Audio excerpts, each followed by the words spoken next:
ओम शांति।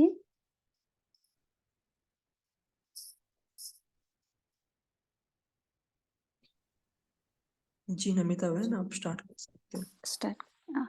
Thank you. ओम शांति। आज हम 12 नवंबर 79 का अव्यक्त बाप दादा का अव्यक्त महावाक्य जो मुरली है उसको पढ़ेंगे। फर्स्ट पार्ट में बाबा ने फर्स्ट पार्ट काल पढ़ा हुआ था और आज आज हम पढ़ेंगे सेकेंड पार्ट। तो बाबा ने कल फर्स्ट पार्ट में बताया कि स्नेह का स्वरूप है बाप समान बनना। यह है बाबा का स्नेह का रिटर्न। फिर बाबा ने कहा हर सेकंड हर संकट में स्वयं की स्थिति दातापन की स्थिति में रहेंगे। तो इसके लिए अमृत वेला बहुत पावरफुल बनना है, जिसमें हम ब्राह्मण बच्चों का वाइब्रेशन से वातावरण भी ऐसी शक्तिशाली होंगे तो पुकारती हुई आत्मा के लिए उपकारी बन जाएंगे। क्योंकि अमृत वेला है ब्रह्म मुहूर्त, माना दिन का आदि मुहूर्त। इस समय बाबा से हमको लाइट और माइट वरदान के रूप में मिलता है। तो इस समय में हम आत्मिक स्थिति में रहने का शुरुआत करते हैं और दिन भर कायम रखने के लिए अटेंशन रखते हैं। आज हम पढ़ेंगे, ये था काल का पाठ। आज हम मुरली का सेकेंड पार्ट पढ़ेंगे। बाबा ने क्या क्या बताया उसको अटेंशन होकर सुनने।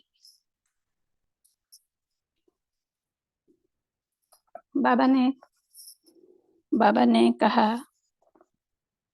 विदेशी बच्चों के साथ सभी सदा एक स्थिति में स्थित रहते हुए औरों का भी एक बाप से संबंध जुड़ाने में सर्व प्राप्ति कराने में तत्पर रहते हो। बाबा पूछ रहे,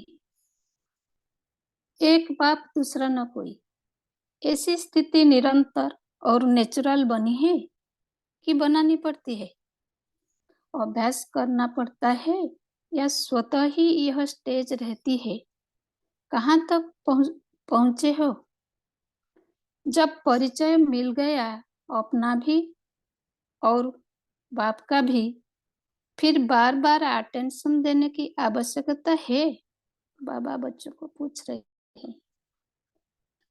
उसके बाद बाबा बोल रहे हैं, माया एक खिलौना और शिकार।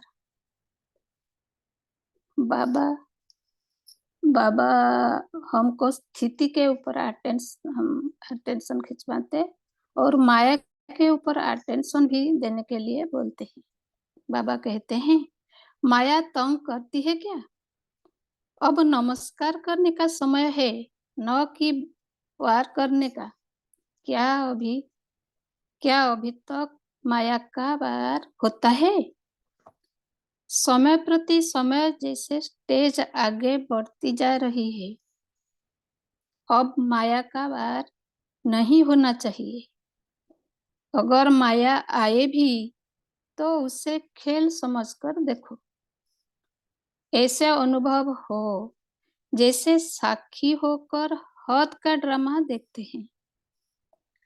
ऐसे हम माया के खेल की ड्रामा देखो तो बहुत मजा आएगा, फिर घबराएंगे नहीं। तो ऐसी स्टेज अभी होनी चाहिए। कैसे भी विकराल रूप से माया आए, लेकिन आप उसको खिलौना समझोगे तो वह खेल हो जाएगा।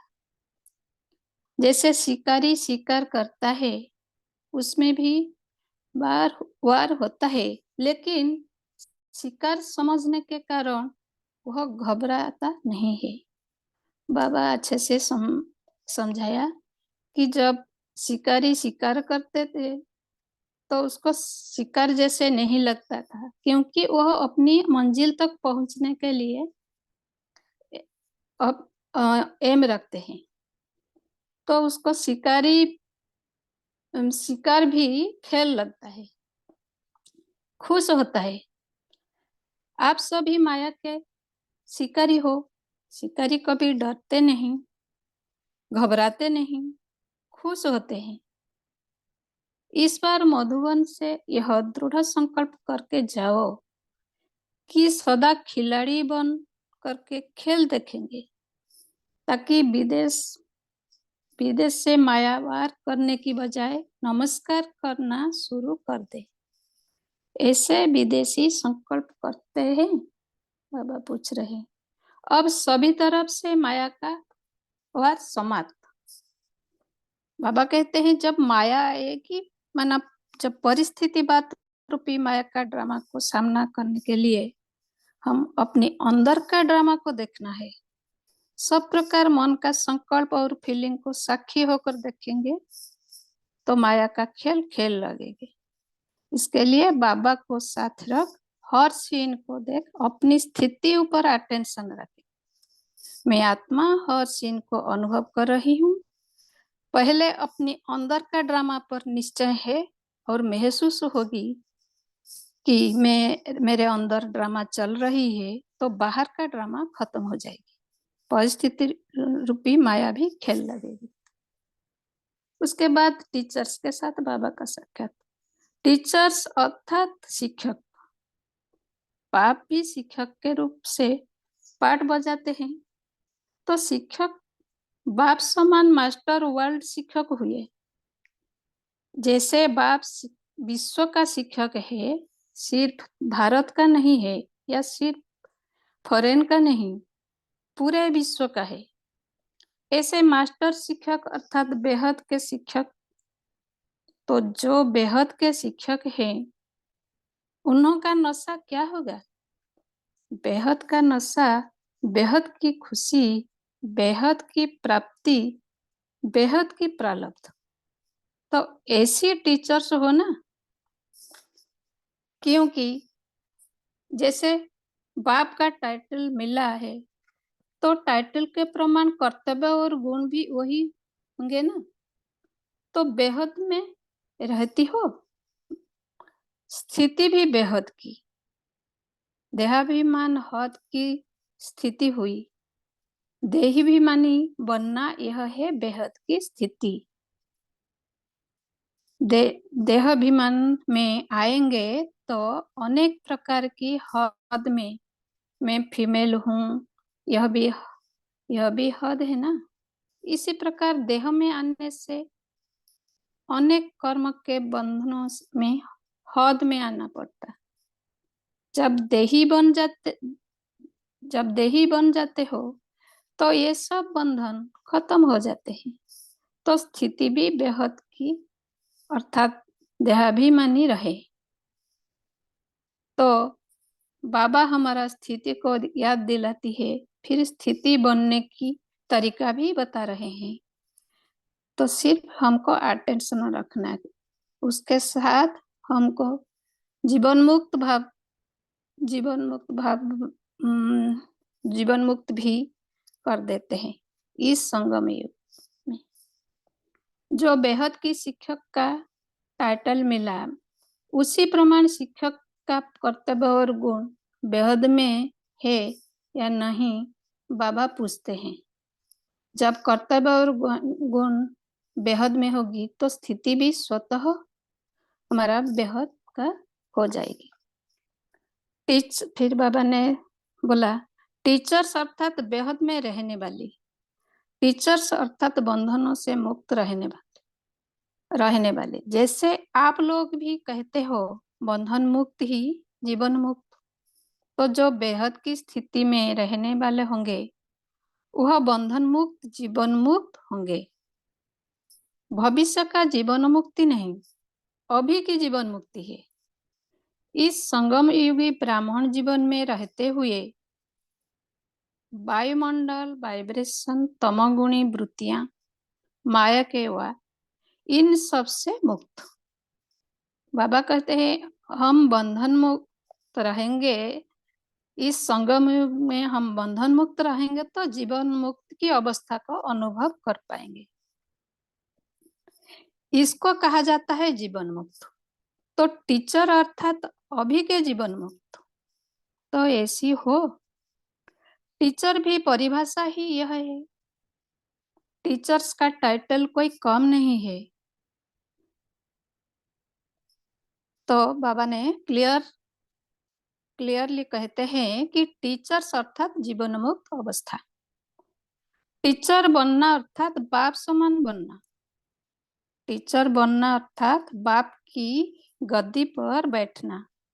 तो जिसकी गद्दी पर, कुर्सी पर, सीट पर बैठेंगे तो सीट का कर्तव्य व सीट के क्वालिफिकेशन प्रैक्टिकल में लाने पड़ेंगे। तो टीचर्स का कितना महत्व है, नाम के साथ काम भी है। तो ऐसे हो क्या समझती हो, बाबा पूछ रही है। हम अपने अपने को हम क्या समझते हो। टीचर्स को देखकर बाप को विशेष खुशी होती है, क्योंकि टीचर्स है बाप की फ्रेंड्स। जब दो फ्रेंड्स आपस में मिलते हैं तो कितने खुश होते हैं। तो टीचर से है सबसे समीप फ्रेंड्स, तब खुशी होगी ना। फ्रेंड्स बनने ही तब है जब समान होते हैं। तो समान हो ना। जो इस समय समान बनने हैं वही भविष्य में भी ब्रह्मा बाप के साथ साथ सर्व जीवन के विशेष पाठ में भी साथ रहते हैं। जैसे फ्रेंड्स हर कार्य में सदा साथ साथ रहते हैं ना, तो जो ऐसे समान टीचर बनते हैं वह शुरू से साथ पढ़ेंगे, साथ खेलेंगे और फिर साथ में ही राज्य करेंगे। तो ऐसे समान टीचर्स हो ना, वायदा भी है साथ जिएंगे, साथ मरेंगे और साथ ही राज्य में आएंगे। इतने तक वायदा है। तो ऐसे ही समान टीचर्स हो। समान और स्वभाव, ऐसी समान टीचर्स की वर्तमान निशानी क्या होगी। सदा समान आत्मा इस समय समान में होगी। समानता का समान प्रैक्टिकल में दिखाई देगा। जैसे बाप सदा समान में स्थित है, इसी प्रकार समान आत्माएं भी समान में होंगे, नीचे नहीं आएंगे।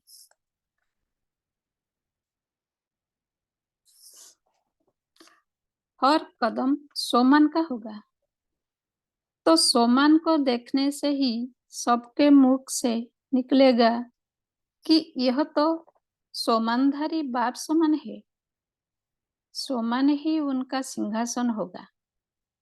भविष्य सिंहासन के पहले सोमान के सिंहासन पर सदा कायम होंगी, सिंहासन से नीचे नहीं आएंगी। ऐसी हो। बात तो हर एक को उसी श्रेष्ठ नजर से देखते हैं। अच्छा, सभी संतुष्ट हो। बाबा यहाँ पूछते हैं, हम अपने अपने से संतुष्ट है या नहीं, हमारा स्थान किसी पर है। तो सदा अपने अपने स्थान पर, स्थिति पर संतुष्ट रहना है। जहां भी हो वहां संतुष्ट हो, सदा संतुष्ट रहना, यह भी टीचर की विशेष क्वालिफिकेशन है। टीचर का मुख्य गुण ही है सदा संतुष्ट रहना और सदा संतुष्ट करना। अगर कोई कहे कि मैं तो संतुष्ट हूँ, दूसरों को संतुष्ट नहीं कर सकती, तो वह भी टीचर की योग्यता के विरुद्ध है। टीचर्स का कर्तव्य है संतुष्ट करना। अगर स्वयं नहीं कर सकती तो किसी के भी सहयोग से करना जरूर है। तो टीचर का मुख्य गुण है संतुष्ट रहना और कर्तव्य है संतुष्ट करना। टीचर को तो सदा विघ्न विनाशक बन करके अनेकों के विघ्न विनाशक बनने का आधार बनने के निमित्त बनाया है। कोई समस्या लेकर के आए और समाधान स्वरूप बन करके जाए, ऐसी टीचर्स हो ना, ऐसी टीचर्स हो ना। प्रश्न, आप ब्राह्मण आत्माएं विशेष आत्माओं की लिस्ट में हो, इस लिस्ट में कौन आते हैं? उत्तर में बाबा ने बोला, विशेष आत्माओं की लिस्ट में वही आते जिनमें कोई ना कोई विशेषता है। कोई भी ब्राह्मण बच्चा ऐसा नहीं जिसमें कोई विशेषता न हो। सबसे पहली विशेषता तो यही है, जो बाप को जान लिया, बाप को पा लिया।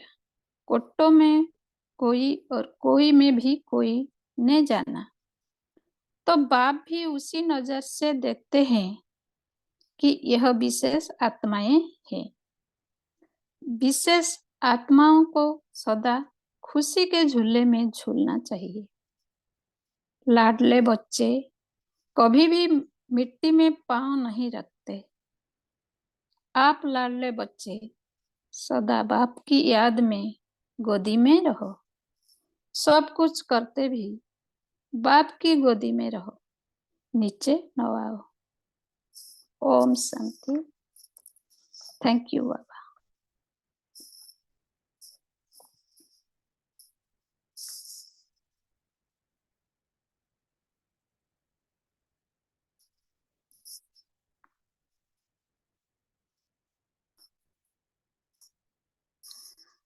अब हम 1 सेकेंड के लिए बाबा की याद में रहेंगे, उसके बाद बहन अपनी याद अपनी करके पॉइंट भी- शेयर कर। हाँ नमिता अच्छा ठीक है। याद करके हाँ भेजिए। हाँ हाँ कर दो। अच्छा ठीक है, हम करती हूँ।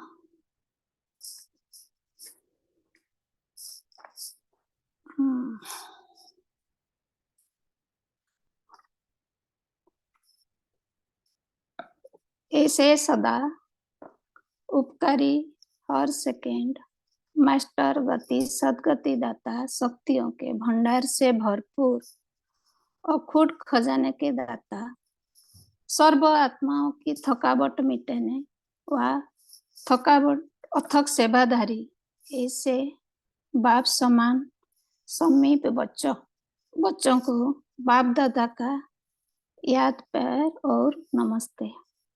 हम सब रूहानी बच्चों का बाप दादा, माता पिता बाप दादा को भी याद प्यार और नमस्ते नमस्ते, गुड मॉर्निंग, शुक्रिया बाबा, शुक्रिया। ओम शांति।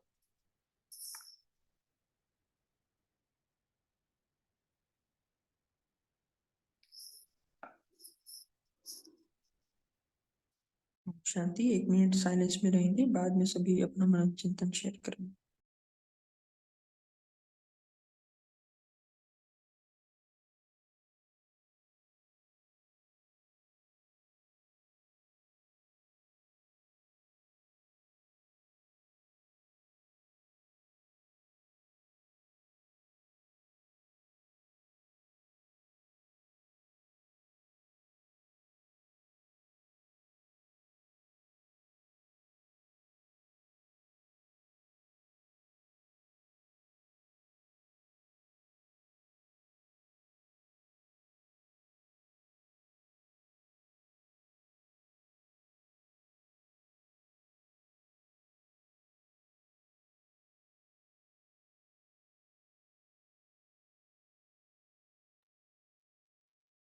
जी सभी 1 बाय 1 अपना मन चिंतन शेयर कर सकते हैं।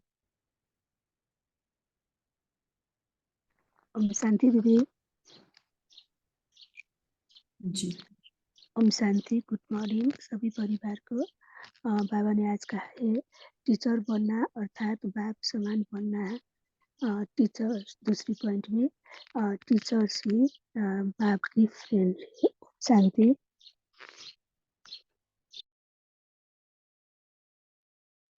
ओम शांति। आज प्यारे बाप दादा ने हम सभी को जीवन मुक्त के बारे में बताया। जैसे हम कहते हैं ना, मुक्ति मिलेगी, जीवन मुक्ति मिलेगी। ज्यादातर हम क्या सोचते हैं कि मुक्ति अर्थात परम धाम में हम शांति में रहेंगे, और जीवन मुक्ति जो इस भविष्य में आएंगे सतयुग में। लेकिन बाबा कहते हैं कि जीवन मुक्ति अर्थात अभी अभी की जीवन मुक्ति ये कब रहेगी? जब हम बेहद की स्थिति में रहेंगे, अर्थात देही अभिमानी स्थिति, जिससे कि बंधन खत्म होंगे। तो बाबा ने अभी की जीवन मुक्ति के बारे में 4 वी अगर हम याद रखें, वी अर्थात फर्स्ट है कि वायुमंडल, इस संगम युगी ब्राह्मण जीवन में रहते हुए वायुमंडल एक वी हो गया। दूसरा वाइब्रेशन, और तीसरा तमोगुणी वृत्तियां, क्योंकि सबके साथ रहते हैं ना, तो बाहर कितने संबंध संपर्क में आते हैं, कितने लोगों से व्यवहार में आना पड़ता है, तो तमोगुणी वृत्तियां तीसरा। और चौथा भी वार अर्थात माया के वार। तो बाबा कहते हैं इन सब से जब मुक्त रहोगे तो अभी की जीवन मुक्ति स्थिति रहेगी। तो ऐसी स्थिति हमें बनानी है कि हम साक्षी होके इस ड्रामा के खेल को देखें, तो वो खेल प्रतीत होगा और हमारी स्थिति जीवन मुक्त रहेगी। ओम शांति। ओम शांति दीदी। ओम शांति। ओम शांति।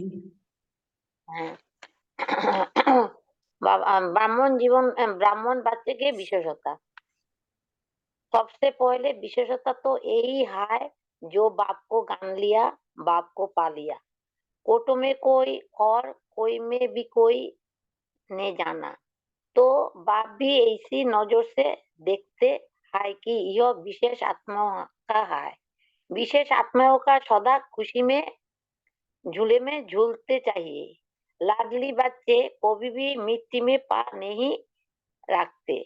आप लाडले बच्चे सदा बाप की याद में गोदी में रहो, सब कुछ करते भी बाप की गोद में रहो, नीचे ना आयो। ओम शांति। ओम शांति। गुड मॉर्निंग सभी को। तो आज बाबा बता रहे हैं माया क्या है। माया एक खेल ही है, खिलौना ही है। जैसे स्थूल में हम ड्रामा देखते हैं या कोई मूवी देखते हैं तो साक्षी होकर देखते हैं, तो उसी तरह से ये माया बेहद का खेल है, जो बेहद की स्टेज पर बेहद के ड्रामे के रूप में आती है। तो माया को भी, इस खेल को भी साक्षी होकर देखना है, उसमें इन्वॉल्व नहीं होना है, उससे तटस्थ होकर, अलग होकर, तटस्थ होकर माया के खेल को खिलौना समझकर खेलना है।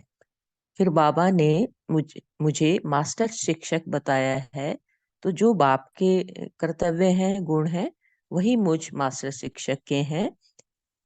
मुझे देही अभिमानी स्थिति में कर्म बंधन से मुक्त और जीवन मुक्त स्थिति में रहना है। सदा संतुष्ट मणि बनकर खुद भी संतुष्ट और दूसरों को भी संतुष्ट कर सकती हूँ, और मैं समाधान स्वरूप आत्मा हूँ। ओम शांति। ओम शांति।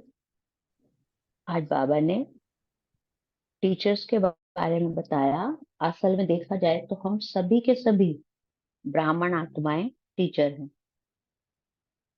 क्योंकि आज नहीं तो कल किसी न किसी को कोई ना कोई बात बताते हैं। तो बाबा कहते हैं जो टीचर्स होते हैं वो बंधन से मुक्त होते हैं। टीचर्स होते हैं जीवन मुक्त अवस्था में होते हैं, अर्थात वायुमंडल वाइब्रेशन, तमोगुण वृत्ति और माया के वार से बचे हुए होते हैं। और टीचर्स होते हैं वो बाप समान होते हैं।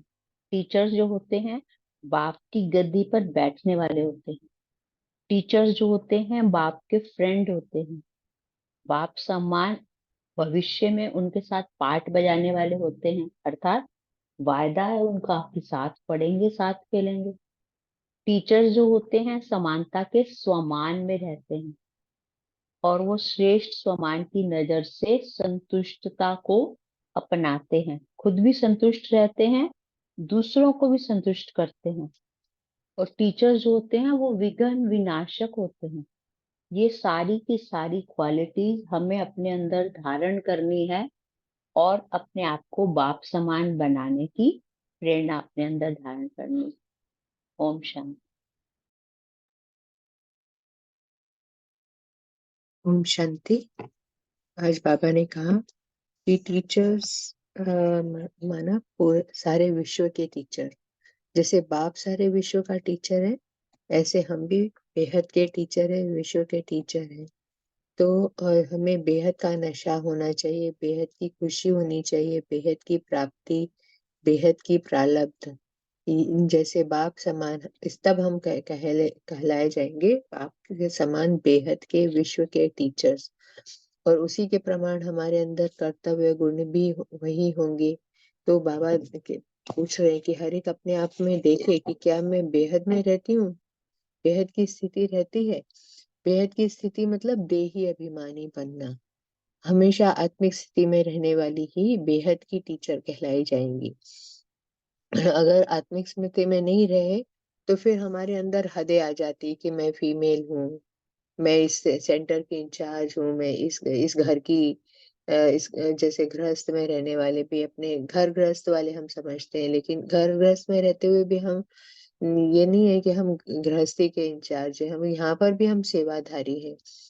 तो हद में रहना मतलब अरे अपने कर्म बंधनों के हद में आना कि मुझे इस घर का संभालना है। तो जब देही अभिमानी बन जाते हैं तो सारे बंधन खत्म हो जाते हैं, हम सेवाधारी बन जाते हैं, घर गृहस्थ में भी हम सेवाधारी रहते हैं। तो स्थिति भी बेहद की अर्थात देही अभिमानी रहे हर समय, तब हम बेहद की टीचर कहलाएंगे। और टीचर्स के बारे में बाबा ने ये और भी बातें बताई हैं कि बेहद में रहने वाली मतलब जीवन मुक्त, बंधन मुक्त, वायुमंडल वाइब्रेशन मृत्युओं के माया के वार से मुक्त। और टीचर मतलब बाबा ने कहा कि आप बाप समान हो, बाप की गद्दी पर बैठे हो। तो जो बाप की क्वालिफिकेशन वो आपके अंदर भी हमारे अंदर भी प्रैक्टिकल में होनी चाहिए। बाप के फ्रेंड्स भी होने चाहिए। टीचर्स मतलब बाप के फ्रेंड। और स्वमान के बारे में बाबा ने स्पेशल बात कही कि टीचर्स की निशानी क्या होगी, हमेशा स्वमान में रहेंगे और कभी भी स्वमान से नीचे नहीं आएंगे। जैसे बाप स्वमानधारी है, स्वमान ही उनका सिंहासन है, सिंहासन के पहले स्वमान के सिंहासन पर स्वयं कायम रहेंगी और स्वयं स्वमान से नीचे नहीं आती। वो है टीचर्स। और सदा संतुष्ट रहना, सब स्वयं भी संतुष्ट रहना, औरों को भी संतुष्ट करना, विघ्न विनाशक बनकर कोई भी आए समस्या लेकर आए और समाधान स्वरूप होकर जाए।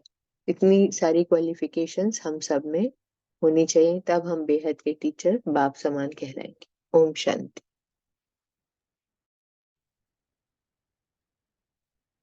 ओम शांति। तो मेरी जो बाबा ने टीचर के साथ मुलाकात की, वैसे तो ये सेंटर पर रहने वाले टीचर्स हैं। हम सभी भी हम अपने को टीचर समझ सकते हैं, लेकिन जो भी मतलब सेंटर पर रहने वाले टीचर्स बहने हैं, उनको विशेष मदद मिलती है, क्योंकि योग का वायुमंडल रहता है। बीच बीच में कोई योग करने आता है तो उनके साथ भी योग करना पड़ता है, मुरली की पॉइंट सुनाना पड़ता है। तो उनको क्या है, ऑटोमेटिकली उनका पुरुषार्थ होता ही रहता है ना। तो हम भी ऐसा ट्राई करें कि हम भी प्रैक्टिकल टीचर बनने का। प्रैक्टिकल कैसे बनेंगे, जिन्हों को भी पॉसिबल है वो अपने घर में गीता पाठशाला खुलवा सकते हैं, है ना, मतलब दीदियों की परमिशन के साथ, है ना। तो ऐसा करेंगे तो अपन भी उस लिस्ट में आ सकते हैं, है ना। वैसे तो सभी टीचर्स है, जैसे चिंतन शेयर किया। तो अभी हम जो माया एक खिलौना और शिकार, इस पर मनन चिंतन करेंगे। जैसे बाबा बोलते हैं कि अभी माया आपके ऊपर वार नहीं करना चाहिए, और ऐसे भी बोलते हैं बाबा कि माया तो अंत तक आएगी। तो ये दोनों बातें मतलब ये लगती है ना, कॉन्ट्रडिक्टरी लगती है ना। तो इसके ऊपर आप मनन चिंतन शेयर कर सकते हैं कि बाबा को एग्जैक्टली कहना क्या है। ओम शांति। जी आशा बहन, आप आपका पॉइंट शेयर कर सकते हो।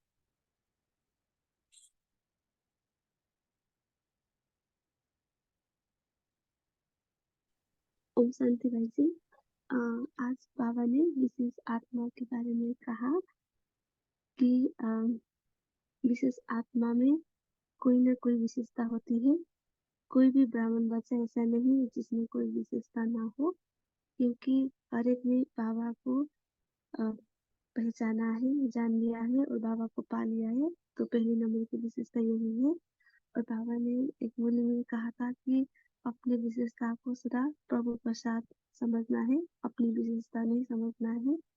और बाबा ने कहा कि विशेष आत्माओं को सदा खुशी के झूलों में झूलना चाहिए और मिट्टी में पाँव नहीं रखना है और हमें सदा बाबा की याद की गोदी में रहना है, जैसे बाबा ने कहा।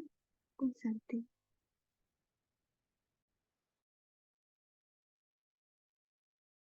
जी, है ना। बाबा ने एक मुरली में ये भी कहा था कि आपकी विशेषता को छुपा के नहीं रखो, है ना, उसको सदा इमर्ज रखो। तो सभी चैट में लिख सकते हैं कि आपकी कौन सी विशेषता है ना। इमर्ज रहेंगे तो याद रहेगा, हम उसको कार्य में लगा सकेंगे और उसको बढ़ा भी सकेंगे। सभी बता भी सकते हैं या चैट में भी डाल सकते हैं।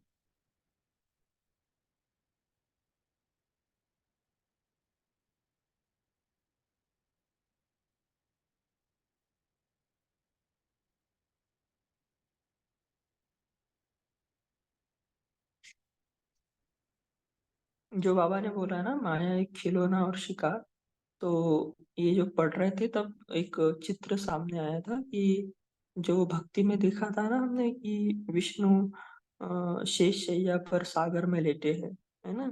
तो वो जो स्थिति है वो एक प्रतीकात्मक है।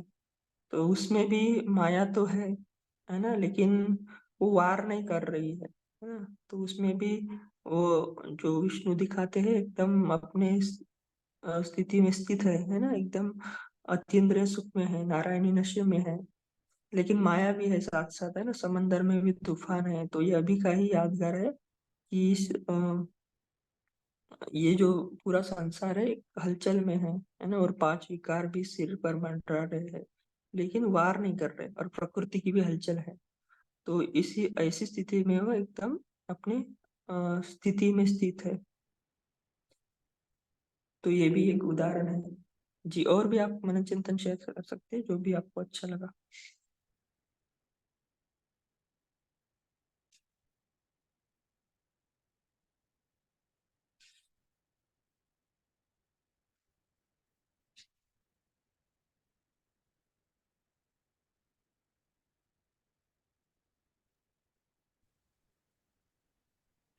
शांति।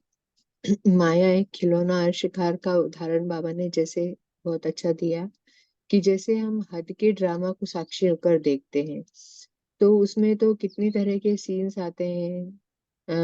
कोई कभी अच्छा सीन आता है, बहुत बुरे भी सीन्स आते हैं। विलन आके हीरो के साथ, हीरोइन के साथ बहुत बुरा बुरा व्यवहार भी उसमें दिखाते हैं, लेकिन उसको देखकर हम लोग घबराते नहीं है, क्योंकि साक्षी होकर देख रहे हैं, मजा आता है हमको। तो मालूम है, जैसे बाबा ने एक इसमें मुरली में कहा भी था कि मालूम है खूने नाहक खेल है, नाहक ही किसी को परेशान किया जा रहा है, तो देख फिर भी देखने के लिए जाते हैं, खूने नाहक खेल होते हुए देखने जाते हैं क्योंकि मजा आता है। तो बाबा कह रहे हैं कि अभी माया का रूप किसी भी तरह का होगा, खिलौने विकराल से विकराल रूप आएगा, तभी तो फिर उसको हम खिलौना समझ के खेल खेलेंगे। तो बाबा ने कहा जैसे शिकारी शिकार करता है तो उसमें भी वार होता है, लेकिन वो घबराता नहीं है, खुश होता है। तो इसी तरह से अगर हमारे सामने माया आए ही नहीं, तो जैसे कहते हैं बाबा कि अगर सब एक जैसे ही हो जाए तो फिर वो या मूवी में कुछ ऐसे उतार चढ़ाव ना हो तो मजा ही नहीं आएगा। तो ये हमारे जीवन में माया भी आ रही है, तो तूफान आ रहा है, तो तूफान को तोहफा समझना है, घबराना नहीं है। ये हमको आगे बढ़ने के लिए अनुभवी भी बनाता है। फिर एक बार अगर उस वार को हम पास होके निकल गए, और पास तो होंगे ही क्योंकि बाबा तो हमारे साथ है ही। माया तो बाबा ने कहा अंत तक आएगी, क्योंकि अंत तक हमारे अंदर रहे हुए जो भी कमियां कमजोरियां हैं वो माया के विकार, माया के रूप में आएंगे, और हम बाबा के साथ उसको पार करेंगे। तभी हम फिर हर तरह की इसमें परीक्षा में पास होके फिर आगे बढ़ेंगे। तो बाबा ने कहा कि हम लोग दृढ़ संकल्प करके खिलाड़ी बन के खेल आखिरी तक देखेंगे, क्योंकि आखिरी तक भी हम जब तक संपूर्ण कर्मातीत नहीं बन जाते तब तक माया तो आएगी हमारे सामने। इसलिए अभी की स्टेज तो ये होनी चाहिए कि माया आए और वार करने की बजाय नमस्कार शुरू कर दे, मतलब आएगी भी और हम उसको देखकर खुश होंगे, डरेंगे नहीं, क्योंकि हमको पता है हमारे साथ कौन है, सर्वशक्तिमान बाप है। तो अभी माया का वार के रूप में नहीं लगेगा, वो नमस्कार करके जाएगी और हम देख के घबराएंगे भी नहीं, क्योंकि हम जब अपने आप को माया से बचा पाएंगे तब तो हम जो बेहद के टीचर्स की तरह हमारे जो लव्ड वंस हैं जिनके साथ हम रह रहे हैं, या हमारे क्योंकि हमारे सामने माया नहीं आती, लेकिन हमारे जो साथी हमारे साथ के लोग हैं, संबंध संपर्क वाले हैं, वो तो ज्ञान में सब नहीं चलते, तो उनकी परेशानी को देख के हम परेशान होते हैं, या पेपर में कोई न्यूज़ सुनते हैं या टीवी में देखते हैं, तो उसको भी हमको प्रकाश देना है यहाँ बैठकर, तभी हम बेहद के टीचर्स भी कहलाएंगे। तब माया के वार को, दुनिया में जो भी हो रहा है उसको हम समझेंगे, हाँ ये तो अति अंत का समय है, तो अति में तो सब जाना ही है, तो उसको हमको साक्षी होके देखकर उन लोगों को प्रकाश देना है, चाहे कोई एक्सीडेंट की न्यूज़ हो, चाहे कोई भी हो। और ये हम उसको देख के घबराएंगे नहीं कि अब क्या होगा, यहाँ पर अर्थक्वेक ना आ जाए, हमारा पास ना कोई इस तरह की प्राकृतिक आपदाएं आ जाए, क्योंकि 5 तरह से बाबा ने वार कहा ना, हमारे अंदर से भी बहुत से संकल्पों का वार होगा, विकारों का वार होगा, प्रकृति का होगा, फाइनेंशियल भी हो सकता है, रिलेशनशिप में भी बहुत वार होंगे। ये सारे तरह के वार नहीं है, ये हमको जैसे नष्टो मोहा बनने के लिए, बहुत अपने संबंधियों से ही जो हमारा बहुत खास होगा वही हमसे इतनी बुरी बात बोल देगा, तब हमें फिर पता चलेगा कि हम देह भान में इसको अपना बहन या भाई समझ रहे थे, लेकिन ये तो हम मोह में फंसे हुए थे। तब माया का वार हमको उस मोह से बाहर निकालता। ओम शांति। जी बहुत अच्छा है ना, कि माया तो रहेगी अंत तक, लेकिन वो हमें कुछ वार नहीं कर पाएगी। जी बहुत अच्छा। ऐसे इसी तरह बाबा ने जो बोला ना, अंतिम सीजन और उनकी तैयारी, है ना, क्योंकि कोई भी बात होती है तो उसकी तैयारी पहले ही करनी पड़ती है। अभी अंतिम सीजन आ रही है, तो बाबा ने बोला ना कि सभी लाइन में खड़े होंगे और कोई भी ऐसे बिना प्राप्ति करे नहीं जाना चाहिए, उसको उनको तकलीफ नहीं देना है। तो इसके ऊपर भी सभी मनन चिंतन कर सकते हैं कि कैसे कैसे आए और जाए, है ना। अभी आएंगे तो उनको तो देना पड़ेगा, और कैसे देंगे, है ना, ये अगर हम पहले से प्लानिंग करें तो बाद में ऐसे कर सकेंगे, उसकी तैयारी कर सकेंगे। इसके ऊपर भी मनन चिंतन कर सकते हैं, या और भी जो भी पॉइंट आपको अच्छा लगा वो भी शेयर कर सकते हैं। हाँ जी, ओम शांति। तो जैसे बहन ने संकल्पों की बात की, तो यहाँ पर हमें क्या देखना है कि बाबा बोलते हैं कि जब हम कोई ऐसा कमजोर संकल्प करते हैं, संकल्प हमें बाबा ने पहले ही 100 मान बताए हैं, तो 100 मान को हम पहले लेंगे, क्योंकि जहां पर हम कमजोर पड़ते हैं वहां पर माया वार करती है। तो बाबा तो हमेशा बोलता है कि सदा विजय का नशा स्मृति में रहे। कोई भी माया हो, कोई भी व्यर्थ संकल्प हो, कोई भी परिस्थिति हो, कोई भी विघ्न आए, तो स्मृति क्या रखनी है कि मैं विजय आत्मा हूँ। तो माया के विघ्नों का नाम निशान नहीं रहेगा, क्योंकि माया के रूप में विघ्न भरी हुई जैसे चींटी के समान है। बाबा ने पहले बोला है कि माया से विघ्न से भर कर आएगी, तो वो भी एक चींटी के समान है। क्योंकि हमने क्या किया कि जब हम पता चला कि माया आई है, तो उसके लिए हम स्मृति में रह करके हमने जो 100 मान लिया, तो उस 100 मान से हमें क्या माया को परखने की परख हो जाती है, मतलब परख लेते हैं हम। तो हम वहां पर हम घबराते नहीं है। तो बाबा ने तो हमें शूरवीर महावीर, विघ्नों से घबराना नहीं है, बाबा ने पहले बोला। तो विघ्नों को हम समझ जाते हैं क्यों आते हैं, कैसे समाप्त होते हैं। जैसे बहन ने बोला कि खासकर हमारे जो नजदीकी होते हैं, सगे संबंधी होते हैं, तो उसी तरह इसको हमें क्या करना है, ज्ञान द्वारा, समझ द्वारा उस विघ्न को समाप्त करना है। तो विघ्न आने से हम जब हम अनुभवी मूर्त बन जाते हैं या मजबूत बन जाते हैं, तो हम क्या जानने वाले हैं कि ज्ञानी जो समझदार होता है, तो विघ्नों से हम लाभ उठाते हैं।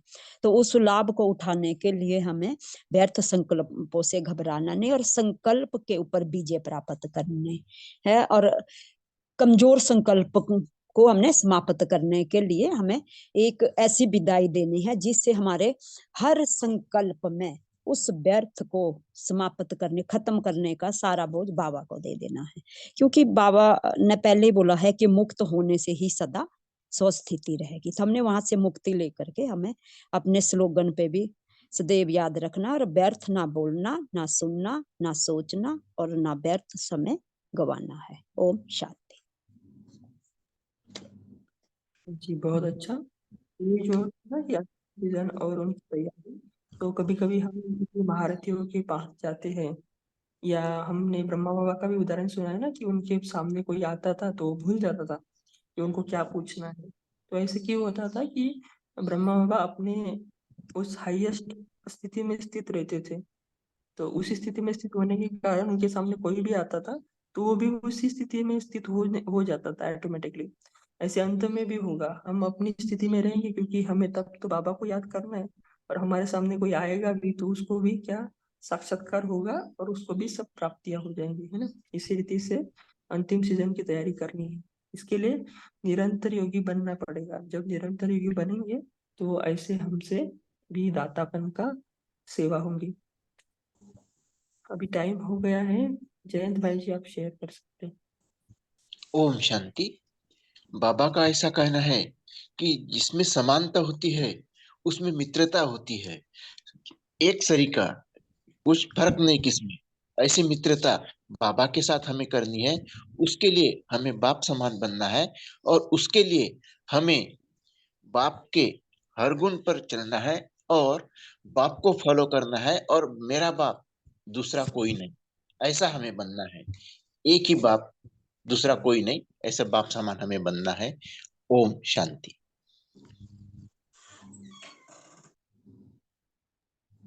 जी भाई जी आप कर सकते हो।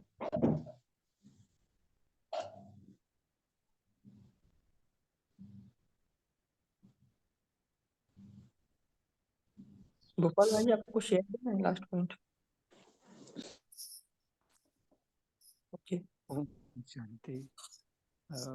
जो अभी शेयर कर रहे थे कि जो माया और शिकार का बाबा ने एग्जाम्पल दिया था, तो ऐसे चिंतन चल रहा था कि कई बार से मूवी में भी देखते थे पहले कि किसी का कोई रोल होता था, किसी को कांटा ही लगाना है फिल्म, तो शूटिंग में देख के वो अपना जानते कि ये मेरा रिलेटिव है या संबंधी है या मेरा फ्रेंड है, पर उनको रोल मिला है, उसको चांटा लगाना है, पर वो लगा नहीं पाता, उसको फिर दोबारा शूट करना पड़ता है, फिर से शूट करना पड़ता है, फिर उसको ये पता होता है कि मैं अगर अच्छे से शूट नहीं करूँगा तो फिर से मुझे लगाना पड़ेगा इसको चांट, तो वो जोर से लगाता है। तो इसी तरह से माया भी अब आना नहीं चाहती है, क्योंकि हम बाबा बार बार ये कहते हैं कि माया को बहुत अच्छे से समझने की जरूरत है। वो हमारा भी फ्रेंड है, वो हमारा दुश्मन नहीं है, वो हमारा फ्रेंड है, हमारे को आगे बढ़ाने के लिए आ रहा है।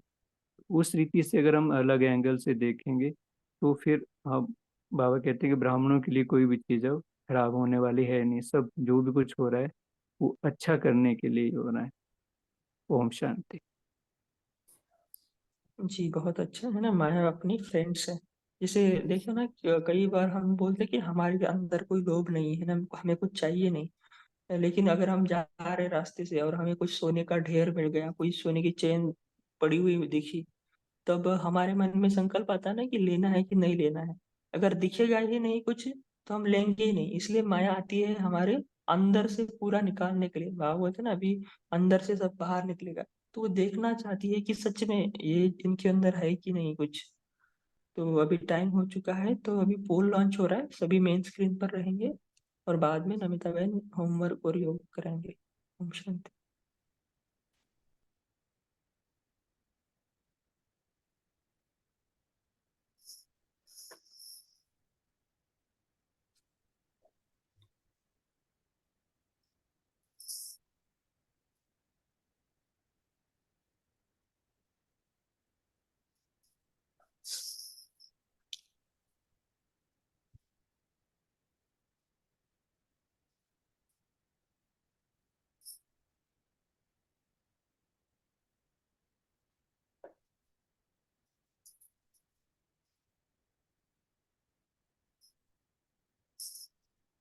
जी नमिता बहन आप होमवर्क और योग करा सकते हो।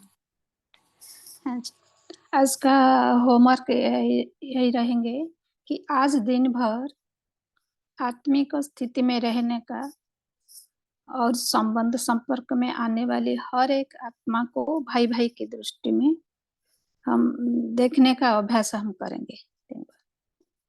और यह दिन भर भी स्मृति में रहे कि हम अर्जी करने वाले आत्माएं नहीं, सदा राजी रहने वाला आत्माएं हैं और सदा संतुष्ट आत्माएं।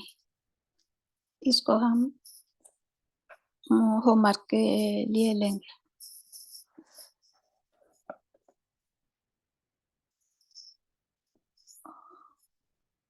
और योग के लिए हम योग कुछ समय के लिए योग करेंगे। सब अलर्ट होकर बैठ जाएंगे और अपने को बाबा के साथ देखेंगे।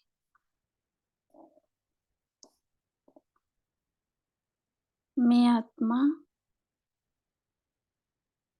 बाबा द्वारा चुनी हुई विशेष आत्मा हूँ। जब से मैं बाबा को जान लिया, मान लिया, बाबा ने मुझे चुन लिया, मैं बाबा का बन गई।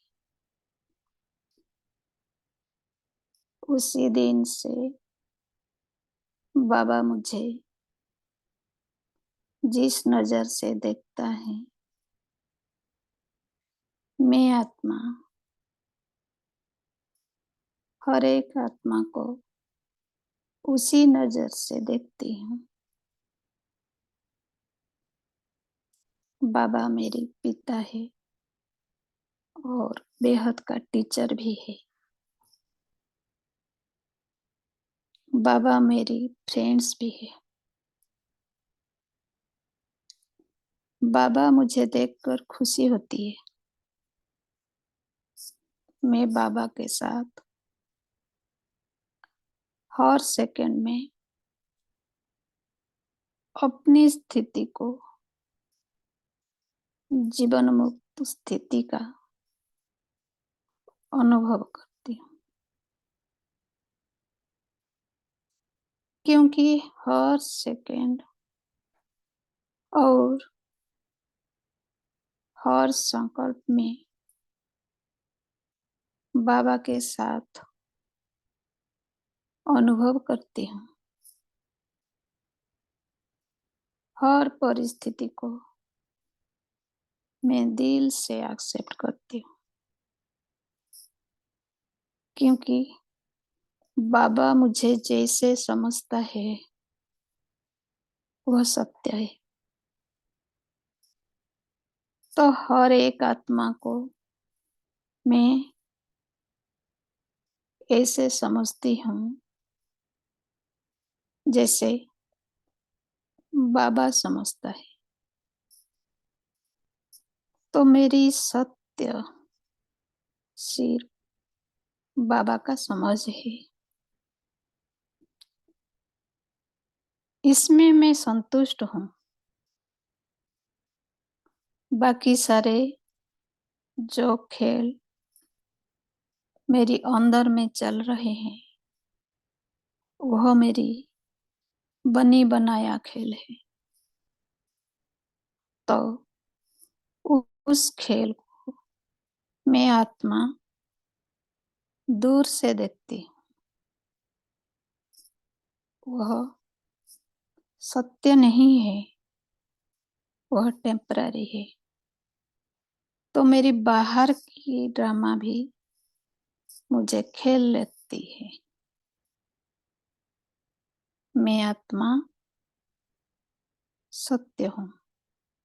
मेरी स्थिति निरंतर सत्य है। ओम शांति। थैंक यू बाबा।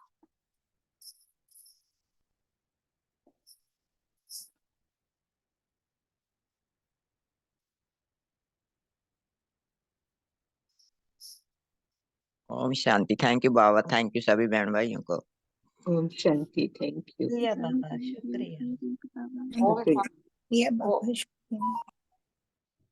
ओम शांति। गुड मॉर्निंग बाबा। शुक्रिया बाबा। ओम शांति। Good morning